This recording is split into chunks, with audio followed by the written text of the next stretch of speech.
So I have 15 minutes to kind of attempt to provide some kind of framework or ballast for this discussion. 15 minutes is not much, but what I'll try to do is offer some critical pointers to this important country that not just Ghana, but the continent is dealing with, and of course the world. Okay, so my mandate is to try to do a brief or offer some brief historical background and then zoom in into the present. So, what are the historical antecedents for Ghana's interaction with China and Asia for that matter? Ghana's early intellectuals were in many ways watching closely that continent.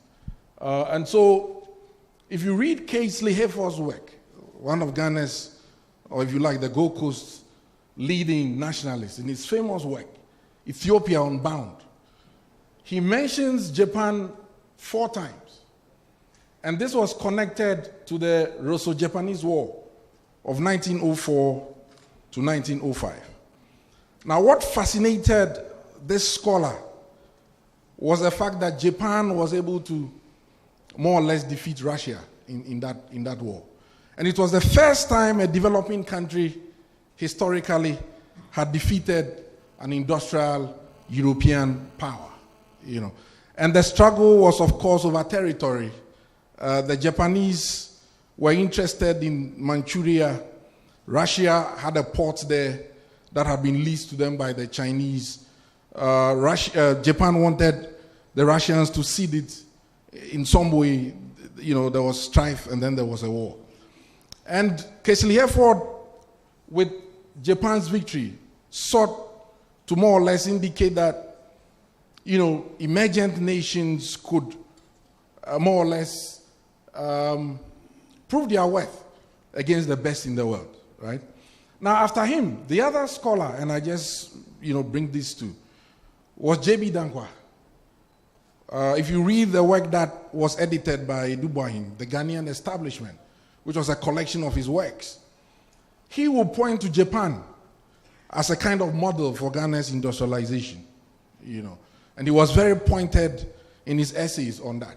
He liked the fact that the Japanese had industrialized on the back of, the market economy. And of course, because he, told, that particular line, liberal economic thinking, he felt that Japan was a great model in juxtaposition to China, interestingly.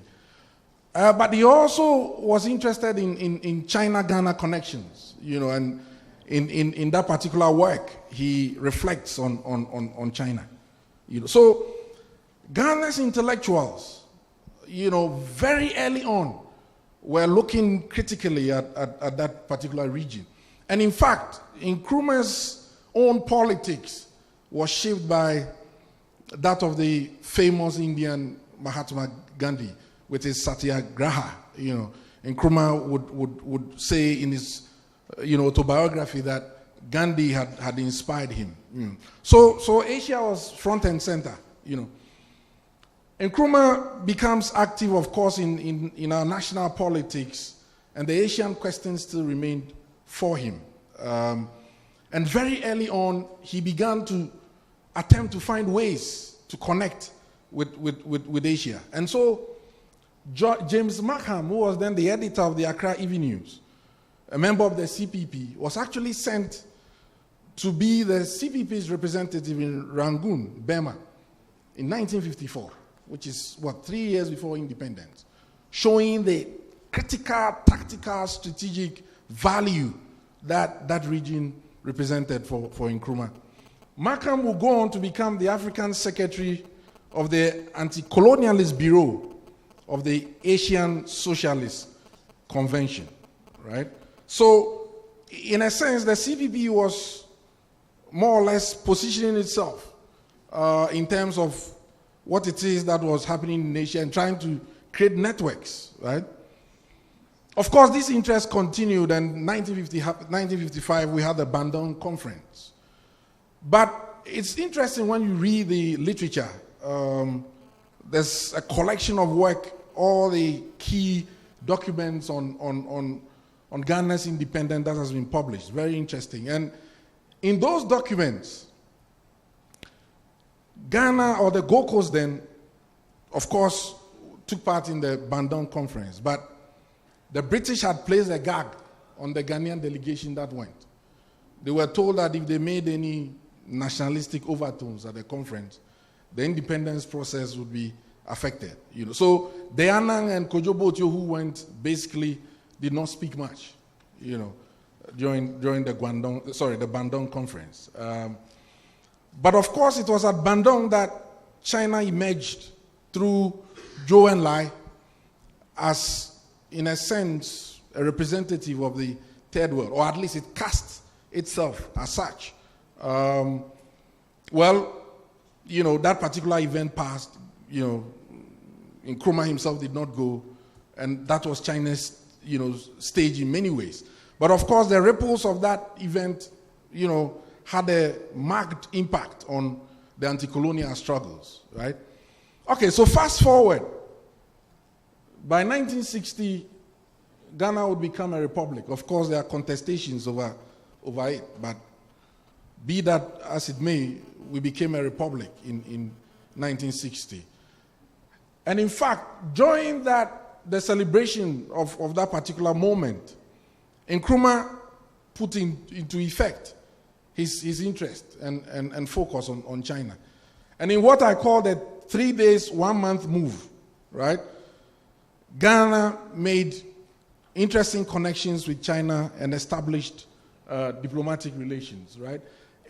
In fact, a day after the celebrations, and the guy who came, the Chinese official who came to represent the Chinese was Kehua, who was the Chinese rep in Guinea. And Nkrumah told him pointedly that he wanted the two countries to become connected diplomatically. Just 3 days after that, diplomatic ties were established. And then 5 months later, or in fact 1 month later, in August, Huang Hua arrives in Accra as China's first ambassador to the Republic of Ghana, right?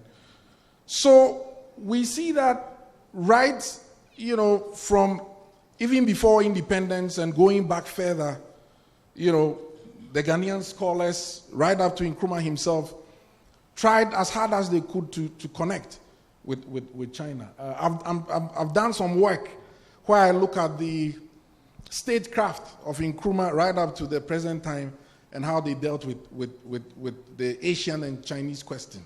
So I will not belabor the point. And then I have a book here which deals with a lot of the issues in a very popular way. And so I will not go into the details. But let's now come to the present. We've looked at the historicity of things, the flow of history, and the events that particular history concerned itself with. So now let's come to the present and to the topic at hand. Well, the topic is interesting. He says, after China, what next? I think the question is complicated in many ways. And so I raised questions in response to this question, in what I call more questions in 3 dimensions. Right? The first dimension is what I say, or I would describe as the question presents liminality. It presents angst. That is commensurate with the kind of new, global power of a nation that we are confronting and how to deal with it, right? The second dimension is, should the question have been, as China rises, what do we do before engaging it? And so it encapsulates the past. In other words, maybe we should have been dealing with this question 20 years ago. So in a sense, maybe we are late, right? But of course, we have to deal with the reality before us and respond to this liminality, right? Now, in that same vein, the last leg of my 3D is that the question is futuristic. Right? It looks forward. And within that forward posture, there are layers in there. So which China? Right? Is it the China of the Beijing that the Honorable, Kojo Nkrumah and the government, went to engage with? Or is it the China that is still rising? And so there are many questions in there about the future, So this is how I look at this question, that it's a conspectus of many things, a combination of many things in terms of many questions that we need to address. Okay, so, this question is before us. What do we do then? I tried to offer some broad, views here in order not to bore you. But the famous Nigerian scholar Alaba Ogunsano in 1974 made a very interesting point. He wrote a fascinating book. It's a classic. I chanced upon it in the library in Leiden, just by chance. He just had a copy. And I was fascinated that this Nigerian West African compatriot, had looked at the China question with forensic, care. And he makes this point, which is liminal and frightening, which is what we should be looking at as we look at the past, look at the present, and look forward, right? Because in many ways, it is still here with us. And this is what he says: on the whole, Chinese policy in Africa has resulted from the diplomatic initiative of the People's Republic of China rather than the African states themselves. In my own work, I think this is true, right? And so the question for us will be, looking back, looking now, looking forward, is whether this will continue to be a self-fulfilling prophecy for Ghana and Africa, right? And then another interesting quote, this time from the Chinese, which again locks into the question before us. But the reality here is we see a China that is clear in terms of its engagement with Ghana and with the continent of Africa. He says our demand for energy and resources will grow. We must take part in the global reallocation of resources in a more active manner. So if Africa is connected with resources, Ghana is connected with resources, the Chinese are clear in their mind. Resources and more. And this is from Jiang Xiaoqiang, Vice Chairman of the National Development and Reform Commission. This is China's government think tank. Key, powerful. Many of the moves from the Gaige Kaifang reform and opening up, right through now that China is moving up on the industrialization value chain. This is the key body. So when this vice chairman speaks, it has a lot of weight. Well, in tandem with this view about resources and more, of course, influence too. China wants to be the world superpower. And the continent of Africa plays into that chess game, right? Okay, so in tandem with this view, the Chinese have shown that, as Alaba indicated, that they are always 2 steps ahead in many ways. They have 2 policy documents on Africa, one released in 2006 and the other one updated in 2015. I don't know of any African country that has a China policy paper.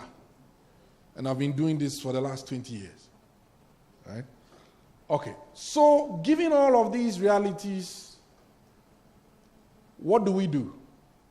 Right? And I'm being simplistic here in many ways because of the economy of time.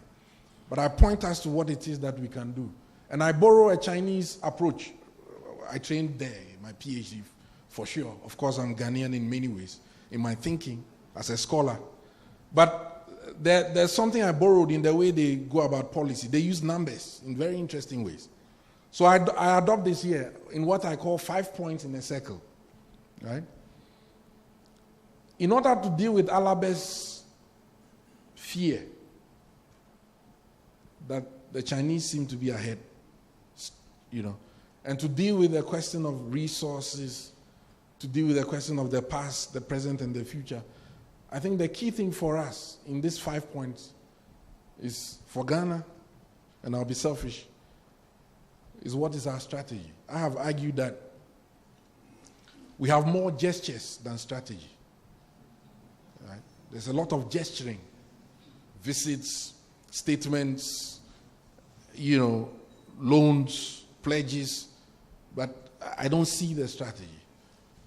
If you've read your Mintzberg and the rest of them, read your Ghanaian war strategy thinkers and the rest of them, I don't see the strategy.